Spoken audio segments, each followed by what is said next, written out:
श्री स्वामी समर्थ मंडळी, दिनांक 1 ते 30 सप्टेंबर मेष राशीसाठी हा महिना कसा असेल ते आपण संपूर्ण राशी भविष्य पाहणार आहोत. मेष राशीसाठी येणारा जो काही सप्टेंबर महिना आहे तो अत्यंत चांगला असणार आहे. तो कशा पद्धतीने चांगला आहे हे आपण ह्या सगळ्या व्हिडिओमध्ये बघणार आहोत. या महिन्यामध्ये मेष राशीच्या लोकांच्या दुसऱ्या घरात गुरु, तिसऱ्या घरात मंगळ, पाचव्या भावात सूर्य बुधासोबत आहे, 6व्या घरात शुक्र केतूसोबत आहे, 11व्या घरात शनी आणि 12व्या घरात राहू आहेत.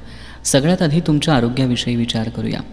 या एकूणच महिन्यामध्ये साहस, पराक्रम, स्टॅमिना, एनर्जी, शॉर्ट ट्रॅव्हल आणि शेजारी लोकांसाठी ते मानलं जातं.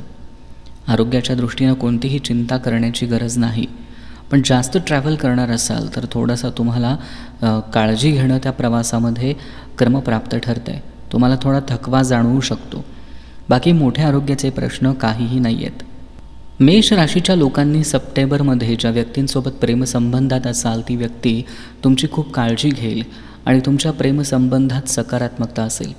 पण सप्टेंबरच्या मध्यावर काही गैरसमज होऊ शकतात आणि तुमच्या प्रेमसंबंधात डॉमिनेटिंग नेचर अडथळा आणू शकतो. तुमचं लव्ह रिलेशनशिपमध्ये स्ट्रब नेचरही दिसू शकतो. मंगळ तुमच्या 3ऱ्या स्थानात असल्यामुळं तुमच्या आणि समोरच्या व्यक्तीमध्ये काही गैरसमज निर्माण होऊ शकतात. जर तुम्ही मॅरिड असाल तर तुमचं वैवाहिक जीवन चांगलं असेल. 18 सप्टेंबरपूर्वी वैवाहिक जीवनातील काही किरकोळ समस्या किंवा तुमच्या जीवनसाथीच्या आरोग्याची काळजी घ्यावी लागेल. पण 18 सप्टेंबरनंतर वैवाहिक जीवन सुखी असेल आणि जीवनसाथीचा मूड आणि पर्सनल लाईफ सुधारणार आहे. तर हे होतं एकूणच सप्टेंबर महिन्यातलं मेष राशीचं राशी भविष्य.